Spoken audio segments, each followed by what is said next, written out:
नमस्कार शेतकरी मित्रांनो, मी विनायक कराळे आपलं पुन्हा एकदा स्वागत करत आहे शेती मित्र या यूट्यूब चॅनलमध्ये. तर मित्रांनो, शेती क्षेत्रातील नवनवीन माहिती आपल्या चॅनलच्या माध्यमातून येत असते. त्यामुळे आपल्या चॅनलला जे शेतकरी बंधू पहिल्यांदा बघत आहेत ते सबस्क्राईब करा आणि जवळ असलेली बेल ऐकून जे ते ऑलवर प्रेस करा, जेणेकरून एखादा नवीन व्हिडिओ अपलोड होईल तो सर्वप्रथम तुम्हाला पाहायला मिळेल. तर मित्रांनो, आज आपण परळी वैजनाथ महाएक्सपो कृषी प्रदर्शन या ठिकाणी आलो होतो. 13, 14, 15, 2026 या कालावधीमध्ये हे प्रदर्शन झालेलं आहे. तर अतिशय चांगला प्रतिसाद या ठिकाणी आपल्या शेतकऱ्यांचा बघायला मिळाला आणि विविध प्रकारचे जनावर जे आहेत त्या पशु प्रदर्शनामध्ये आपल्याला पाहायला मिळाले. तसेच स्टॉल, विविध प्रकारचे ज्या योजना आहेत त्यांची माहिती या प्रदर्शनाच्या माध्यमातून शेतकरी बांधवांपर्यंत पोहोचवण्याचे काम या ठिकाणी केलेलं आहे. तर व्हिडिओ शेवटपर्यंत पहा, कानाकोपरा आपण कवर केलेला आहे सर्व.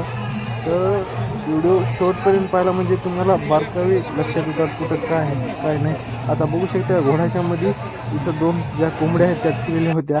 अतिशय दुर्मिळ अशा कोंबड्या होत्या आणि विविध मेंढ्या, शेळ्या या जाती विविध प्रकारच्या या ठिकाणी आपल्याला एकाच छताखाली पाहायला मिळाल्या. तर बिटल असो, शिरोई असो आणि जगातील सर्वात छोटी शेळी असो, मेंढ्यातील वेगवेगळ्या जाती आहेत त्यासुद्धा या ठिकाणी पाहायला मिळाल्या. तसेच सस्यसुद्धा होते या ठिकाणी. तर सस्याच्या तितके जाती आपल्याला माहिती नाहीत. मात्र गाईमध्ये गवळाऊ, कठाणी ही जी जात आहे तुम्हाला समोर दिसत आहे. कठाणी मी पहिल्यांदाच बघितली ही जात. तर ज्या जाती आपण फिरून बघू शकत नाही ते आपल्याला एका छताखाली बघायला मिळाल्या.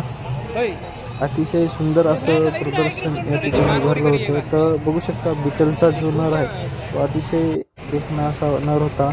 कुक्कुटपालन सुद्धा एक नंबर या ठिकाणी केलेलं होतं. तिच्यात तुम्हाला वेगवेगळ्या ज्या व्हरायटी आहेत त्या होत्या आणि कपिला गाई ज्या आहेत त्या एका लाईननं या ठिकाणी कपिलाचं जे आहेत त्या संपूर्ण बांधल्या होत्या.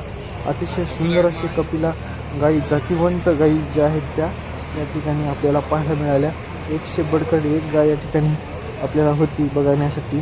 आणि लाल कंधार आणि देवणी हा सर्वात जास्त या ठिकाणी जो आहे तो प्रदर्शनासाठी आलेल्या गाई होत्या. तर व्हिडिओ शेवटपर्यंत पहा मित्रांनो.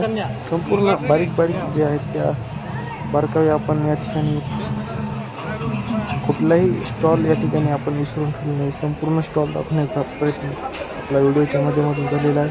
अतिशय सुंदर असं शेळीपालन या ठिकाणी आणि अतिशय हायटेड अशा शेळ्या या ठिकाणी होत्या बिटलच्या. अतिशय देखण्या अशा होत्या आणि मेंढ्याच्या सुद्धा भरपूर व्हरायटी होत्या. शिरोई असो, बिटल असो, पुन्हा गाईमध्ये बघायला गेलं तर डांगी, गीर, गवळाऊ, लालकंदार, देवणी अशा गाई या ठिकाणी आपल्याला पाहायला मिळाल्या. तर गवळाऊ जातीच्या गाई ह्या सहसा आपल्या भागात नसतात. त्यामुळे अतिशय वेगळी अशी जात या ठिकाणी आपल्याला पाहायला मिळाली. त्याप्रमाणे सर्वात बुटकी म्हैससुद्धा या ठिकाणी प्रदर्शनासाठी आली होती आणि खिल्लार अतिशय देखण्या अशा गाई होत्या ज्या की 5-5, 6-6 लिटरच्या गाई या ठिकाणी आपल्याला पाहायला मिळाल्या. अतिशय सुंदर या ठिकाणी शेतकरी जे आहेत ते संगोपन आपल्या प्राण्यांचं करीत असतात आणि असं कुठंतरी एखादं प्रदर्शन भरवल्यानंतर जे त्यांना सांभाळण्यात अजून या ठिकाणी उत्साह या ठिकाणी येतो. तर जी डांगी नसल आहे ती सुद्धा या ठिकाणी होती. तर अतिशय छान अशी गाय होती. तर गवळाची गाय बघू शकता, तिची वैशिष्ट्य बघू शकता. तिचं चेहऱ्याचं ठेवण जी आहे ती अतिशय छान या ठिकाणी होती आणि दिसायला अतिशय देखणी अशी गवळाऊ या ठिकाणी दिसत होती. आणि देवणी आणि लाल कंधार ह्या तर आपल्या मराठवाड्याची शान, मराठवाड्याचं भूषण या ठिकाणी आहे. अतिशय सुंदर या ठिकाणी शेतकरी जे आहेत ते संगोपन करतात आणि त्यांची सोय जी आहे ती अतिशय तुफान या ठिकाणी घेतात. आपण माळेगावची यात्रा असो तिथंसुद्धा या ठिकाणी आपल्याला भरपूर जनावर जे आहेत देवणी आणि लाल कंधार बघायला मिळतात. व्हिडिओच्या माध्यमातून आपण संपूर्ण प्रदर्शन दाखवलेलं आहे. तर व्हिडिओ शेवटपर्यंत पहा आणि कसं वाटलं हे कमेंट बॉक्समध्ये नक्की कळवा.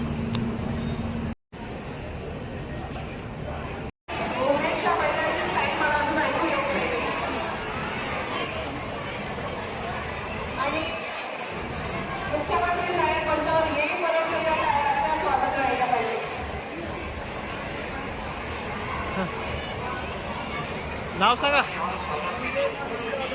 शिंगे माणिक जाधव, राहणार हसेगाववाडी. मोबाईल नंबर सांगा एकदा. 9923 9921 960428.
लालच्या पुढे जा.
Opa,